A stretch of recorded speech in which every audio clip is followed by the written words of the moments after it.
محترم ناظرین، ماہ سفر میں کالے چنوں کا صدقہ اس طرح سے کر دو، پورا سال بلاؤں سے، برے اثرات سے اللہ کی حفاظت میں آ جاؤ گے۔ میرے پیارے بھائیوں بہنوں، آج بس یہ ایک صدقہ میرے بتائے گئے طریقے سے دے کر پورا سال بے فکر ہو جاؤ۔ آپ کی ہر حاجت ایسے پوری ہوگی کہ آپ خود اپنی آنکھوں سے دیکھ کر حیران ہو جاؤ گے۔ اگر آپ دولت مانگو گے تو آپ کو دولت مل جائے گی، جتنی مانگو گے اتنی مل جائے گی۔ اور اگر آپ اپنے کسی مقصد میں کامیاب ہونا چاہتے ہیں تو ایسا مقصد جس میں آج تک آپ نے بہت محنت کی، کوشش کر لی، پھر بھی آپ کا مقصد پورا نہیں ہو رہا، آپ ماہ سفر میں کالے چنوں کا صدقہ بتائے گئے طریقے سے دے دو۔ کامیابی آپ کے قدم چومے گی، آپ کی ہر دعا قبول ہوگی، اللہ سبحانہ و تعالیٰ آپ کی ہر حاجت کو پوری کر دے گا۔ دولت، رزق اور پیسہ، کسی چیز کی کمی باقی نہیں رہے گی۔ بس آپ نے کیا کرنا ہے وہ دھیان سے سن لیں اور سمجھ لیں۔ آپ نے ماہ سفر کے مہینے میں بازار سے کالے چنے لے لے اور بس آپ نے ماہ سفر میں کسی بھی دن بتائے گئے طریقے سے صدقہ کر دینا ہے۔ ناظرین، کالے چنوں کا صدقہ آپ کو کیسے کرنا ہے اور صدقہ کرتے وقت آپ کو کن کن باتوں کا خاص خیال رکھنا ہے، اس کو جاننے کے لیے ویڈیو کو آخر تک بنا اسکپ کیے ضرور دیکھیں تاکہ کوئی بھی ضروری بات آپ سے چھوٹ نہ جائے، پھر آپ یہ نہ کہیں کہ وظیفہ آپ نے صحیح سے نہیں بتایا۔ اور ویڈیو کو جلدی سے لائک کر دیجیے، آپ کے ایک لائک سے ہماری بہت حوصلہ افزائی ہوتی ہے۔ اور آپ نے چینل کو ابھی تک سبسکرائب نہیں کیا ہے تو فوراً سے سبسکرائب کر دیجیے تاکہ ہماری ہر نئی آنے والی ویڈیو کا نوٹیفیکیشن سب سے پہلے آپ کو ملتا رہے، کیونکہ میں ایسے بہت سے وظائف، بہت سے اعمال آپ کے حوالے میں سے آپ کے لیے لاتی رہتی ہوں۔ ناظرین، آپ کو اپنے بڑے بوڑھوں سے سفر کے مہینے میں کالے چنوں کا صدقہ کرنے کے بارے میں ضرور سنا ہوگا۔ پہلے کے زمانے میں سفر کے مہینے میں کالے چنوں کا صدقہ بہت زیادہ کیا جاتا تھا، لیکن آج بھی جو لوگ دین کا شعور رکھتے ہیں اور دین کو سنتے ہیں اور سمجھتے ہیں، وہ سفر کے مہینے میں کالے چنوں کا صدقہ دینا کبھی نہیں بھولتے۔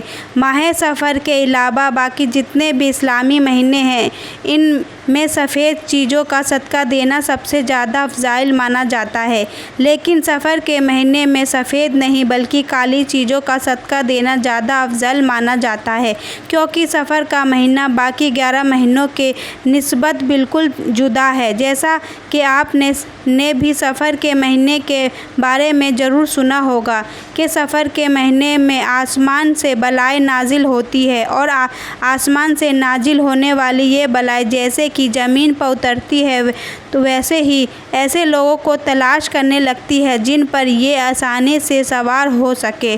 اب جن لوگوں نے سفر کے مہینے میں صدقہ کیا ہوتا ہے اور خاص کر کالی چیزوں کا صدقہ کیا ہوتا ہے، جیسے کہ کالے چنوں کا صدقہ کیا ہوتا ہے، یہ بلائیں کسی بھی صورت اس شخص پر سوار نہیں ہو پاتی، لیکن ایسے لوگ جنہوں نے صدقہ نہیں کیا ہوتا ہے ان پر سوار ہو جاتی ہے اور پورے سال کے لیے، یعنی آگے آئندہ سفر کا مہینہ آنے تک ان کے اوپر ہی سوار رہتی ہے۔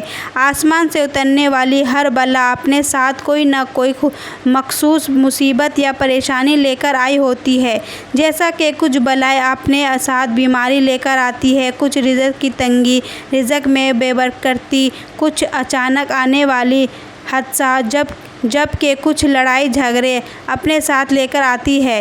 اب اگر کسی کا شخص پر ایک ایسی بلا سوار ہو جائے جو اپنے ساتھ رزق کی تنگی لے کر آئی ہے تو وہ شخص سخت غربت اور رزق کی تنگی کا شکار ہو جائے گا۔ پھر وہ شخص جتنی مرضی کوشش کر لے، جو مرضی حکمت چلا لے، کبھی بھی وہ رزق اور دولت کے حوالے سے خوشحال نہیں ہو پائے گا۔ اس طرح اگر کسی شخص پر ایسی بلا سوار ہو جائے جو اپنے ساتھ بیماری لے کر آئی ہے تو پھر وہ شخص بیمار رہنے لگ جاتا ہے۔ ڈاکٹر لاکھ کوشش کر لے، ڈاکٹروں ڈاکٹروں کو سمجھ نہیں آتی کہ اس شخص کو اصل مرض کیا ہے۔ لیکن میرے پیارے بہن بھائیوں، اگر آپ سفر کے مہینے میں کالے چنے کا صدقہ کر دیتے ہیں تو آسمان سے نازل ہونے والی تمام بلاؤں سے محفوظ ہو جاؤ گے۔ بلکہ سفر کے مہینے میں کالے چنوں کا صدقہ کرنے سے، جس طریقے سے ابھی اس ویڈیو میں آپ کو بتانے جا رہی ہوں، آپ کی ہر حاجت، ہر دعا، آپ کے دل میں جو بھی خواہش ہے انشاءاللہ تعالیٰ ایسے پوری ہوگی جیسے پوری ہونے کا حق بنتا ہے۔ اگر آپ دولت مند بننا چاہتے ہیں تو آپ کے گھر میں پیسہ اور رزق رکھنے کی جگہ نہیں ہوگی، یا آپ اپنے کسی اور مقصد میں کامیاب ہونا چاہتے ہیں، آپ نظر بند سے بھی کافی حد تک محفوظ ہو جاؤ گے۔ پیارے بہن بھائیوں، ہم آپ کو بتا دیتے ہیں کہ اپنے کالے چنوں کا صدقہ کیسے دینا ہے، اور یہ صدقہ دیتے وقت آپ کو اور کن باتوں کا خاص خیال رکھنا ہے۔ تو ناظرین، اب میں آپ کو بتا دوں آپ کو ماہ سفر میں کالے چنوں کا صدقہ کیسے کرنا ہے، اور صدقہ کرتے وقت آپ کن کن باتوں کا خاص خیال رکھنا ہے۔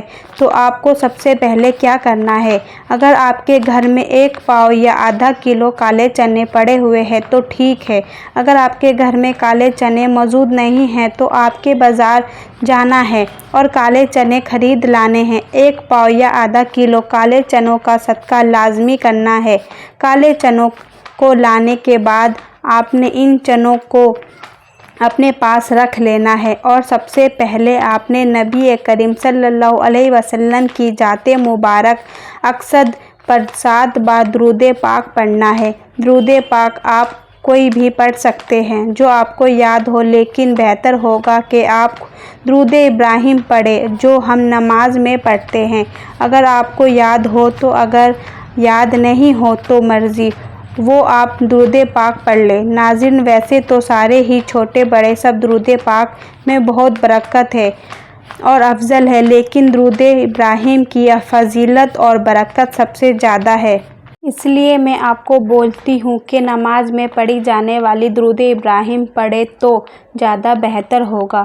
اب آپ نے آگے کیا کرنا ہے وہ توجہ سے سنیں۔ جو کالے چنے آپ نے اپنے پاس رکھے ہوئے ہیں ان کے اوپر آپ نے پہلے سے وظیفہ پڑھنا ہے جو ابھی بتاؤں گی، اور پھر آپ نے کالے چنوں کا صدقہ کرنا ہے۔ یہ وظیفہ آپ کو اس لیے پڑھنا ہے تاکہ آج آپ جس حاجت کے لیے صدقہ کر رہے ہیں وہ مقصد بھی آپ کا پورا ہو جائے۔ اب آپ کو سب سے پہلے سورہ کوثر پڑھنی ہے۔ سورہ کوثر یہ قرآن پاک کی سب سے چھوٹی سورت ہے۔ اس کے معنی کثیر شیر سے ہے۔ سورہ کوثر پڑھنے کی بہت بڑی فضیلت ہے، یا اس کو سننے کی بھی اس کو بہت سارے فائدے ہیں، جیسے کہ تنگستی سے نجات اور رزق میں بھی ملتا ہے۔ حضرت انس رضی اللہ عنہ کی روایت ہے کہ یہ جنت میں کوثر نام کی ایک نہر ہے جس میں ہمارے پیارے رسول اللہ صلی اللہ علیہ وسلم کے امتی پانی پئیں گے۔ جس شخص کا کوئی لڑکا نہ ہوتا ہو اس کو عرب کے لوگ کہا کرتے تھے، اور یہ گمان کرتے تھے کہ مرنے کے بعد اس کا کوئی نام اور نشان نہیں رہتا ہے اور اس کا کوئی نام لینے والا نہیں رہے گا۔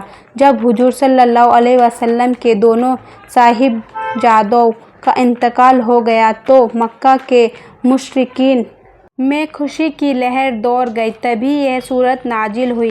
اسلام کے دشمن کہتے تھے کہ نبی پاک کا نام و نشان مٹ جائے گا، لیکن حقیقت یہ ہے کہ آپ کا نام اور نشان تا کائنات تک باقی رہے گا۔ بیٹوں کے باقی نہ رہنے سے اللہ کی یہ حکمت تھی کہ عام طور پر پیغمبر کے بعد ان کی اولاد اور پیغمبری سے نوازا جاتا تھا، جبکہ رسول اللہ صلی اللہ علیہ وسلم پر نبیوں کا سلسلہ ختم ہو چکا تھا۔ اگر بیٹے زندہ رہتے تو غلط فہمی ہو سکتی تھی، اور جن لوگوں کے دل میں افراط و تفریط تھی وہ اس قسم کا مسئلہ کھڑا کر سکتے تھے۔ اس لیے اللہ کی ہی طرح ہی بیٹوں میں سے کوئی اولاد باقی نہیں رہی،